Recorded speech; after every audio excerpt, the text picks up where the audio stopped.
जो भगोरे यहाँ से पैसे लेके भागे हैं, बाहर में हैं, दाऊद इब्राहिम हैं, तो कब लाइएगा? हम तो कह रहे हैं लाइए, सबको ले आइए। आप अपने मने मियाँ मिट्ठू पीठ नहीं थपथपाए जिससे एमएसपी लागू नहीं हो। जबरदस्ती का निमंत्रण, मान न मान मैं तेरा मेहमान। दिल्ली हमारे भारतीय लोगों को अपमानित कर रहे हैं, उस पर उन्होंने कोई माफीनामा नहीं मांगी। दिल्ली नोटिस दे रहे हैं और खुद के इनके सामने में फिर से उन्होंने दोहराया कि सबको टिपको के बने भेजना ही है। सारे कंट्री को उन्होंने दोहराया। लगातार वो भारत का अपमान करते जा रहे हैं। अच्छी बात है कि कौन कह रहा है कि हमारे दुश्मन को जो लोग हैं, प्रधानमंत्री जी, जो भगोरे यहाँ से पैसे लेके भागे हैं, बाहर में हैं, दाऊद इब्राहिम हैं, तो कब लाइएगा? हम तो कह रहे हैं लाइए, सबको ले आइए। जो भारत के दुश्मन हैं, भारत के इकोनॉमी के, भारत के कानून के, सबको आप लाइए। आप 15-20 सालों से है, लेकिन आप अपने मने मियाँ मिट्ठू पीठ नहीं थपथपाए जिससे एमएसपी लागू नहीं हो। किसान 2 साल से बैठा हो, उस पर सॉल्यूशन ना निकले। मणिपुर पर सॉल्यूशन ना निकले। मुख्यमंत्री मणिपुर का नहीं बना सका, राष्ट्रपति शासन लगा दिया। वाह रे वाह, कोई मीनिंग थी? जब आपकी हैसियत नहीं थी मुख्यमंत्री बनाने की, तो फिर आपने रिजाइन क्यों लिया? और रिजाइन लिया तो आप पहले आप बर्खास्त कर देते। 2 सालों से आप क्यों चुप थे? मणिपुर की दुर्गति में सब भागीदारी किसकी है? केंद्र की। तो आप अपने इंटरनल मामले को तो आप सोल्व कर नहीं पाते। आप इतने लोग हमारे पैसे लेकर के भाग गए यहाँ से। आपके आने के बाद इतने लोग पैसे लेके भागे। डेली आप सिर्फ जितनी कंट्री जाते हैं पैसे के लिए जाते। 3 महीने से विदेश मंत्री बैठे थे यूरोप में कि किसी तरह निमंत्रण दे दिया जाए। जबरदस्ती का निमंत्रण, आ बैल आ, मैं तेरा मान न मान मैं तेरा मेहमान। ट्रंप पूछने को बैठा हुआ है भारत के प्रधानमंत्री को और भारत को। हमारा पड़ोसी देश कोई पूछने को नहीं बैठा हुआ है, ना नेपाल, ना बांग्लादेश, ना श्रीलंका, ना पाकिस्तान। क्यों पीठ थपथपाते रहते हैं? अच्छी बातें हैं, लाइए और सबको फांसी दीजिए। हम तो चाहते हैं ऊपर से नीचे जो पाकिस्तान में है, अलग अलग कंट्री में, सबको लाइए भैया। तो अच्छी बातें हैं ना। अब हमारे लिए आप व्यापार को लेकर के बात करिए ना।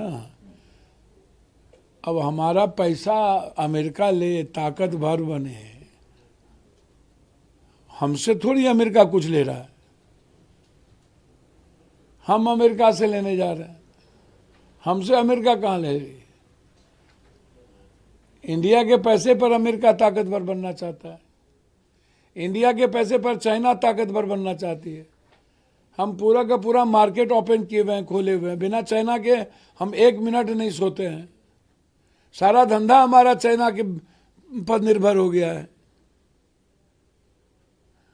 जिस दिन बजट पेश होता है उस दिन शेयर मार्केट हमारी की स्थिति क्या होती है?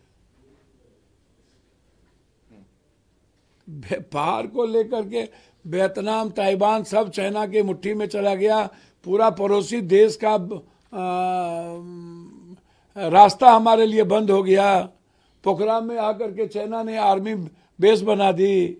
हमको जब सब कुछ लुटा गए, क्या क्लोज कॉन्टेक्ट में है, ये तो गए ही थे। इनकी बात रसिया कहाँ मानने को तैयार हुई?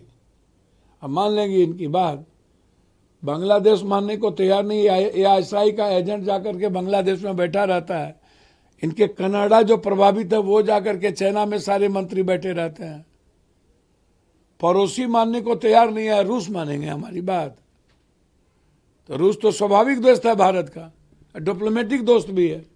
इनको मनाना चाहिए था। बिल्कुल इनको छोटे छोटे देश पर बात करनी चाहिए। हमारे देश की कल्चर और संस्कृति रही है, तो यूक्रेन को सेव तो करना ही चाहिए और बात करनी चाहिए, लेकिन रूस तो मानने को तैयार है नहीं। देखिए ये राइट, देखिए सबको आज़ादी है डेमोक्रेसी में काम करने, मोहन भागवत जी हो या कोई हो, आप भी काम करिए, वो भी काम करे, लेकिन लॉ एंड ऑर्डर का जो मामला है ये स्टेट सब्जेक्ट है। इसमें कि किन के आने से क्यूस होगा, किन के भड़काने से समाज टूटेगा, समाज बटेगा, समाज में नफरत पैदा होगी। तो ये मुझे नहीं लगता कि मोहन भागवत के बयान से बहुत कुछ होना जाने को है, लेकिन यदि ऐसा महसूस करती है ममता दीदी तो उन्होंने ऐसा निर्णय लिया, तो वो स्टेट मुख्यमंत्री है वहाँ की, वो अनुच्छेद धारा कई है जिसके तहत वो निर्णय ले सकती है। वक्फ बिल भैया तो हम कई बार कह चुके हैं कि इनको मुद्दों को भटकाना, अमेरिका के मुद्दों को भटकाना है, किसान के, मणिपुर के मुद्दों को भटकाना है। राष्ट्रपति शासन लग गया, वक्त में जो भी संशोधन था उसको उसने बिल्कुल अलग करके लाया। अब कहते हैं जोड़ लेंगे। जब आप विपक्ष की और जेपीसी के मुद्दों को भी आप दरकिनार करिएगा तो हाउस नहीं चलेगा ना। आप जेपीसी बना दिए तो जेपीसी बना दिए क्या मुखर कानून है? हिटलर की तरह जेपीसी भी आप लाइएगा तो फिर जेपीसी की वैल्यू क्या रह जाएगी? तो जेपीसी सहमति के साथ लाइए। बहुमत असहमत के आधार पर आप कह रहे हैं 15, 11, 13, उसमें सारे मुद्दों को आपने जो जेपीसी में मुद्दे आए वो मुद्दे ही गायब कर दिया, तो फिर वो तो नहीं चलेगा, वो तो विरोध होगा।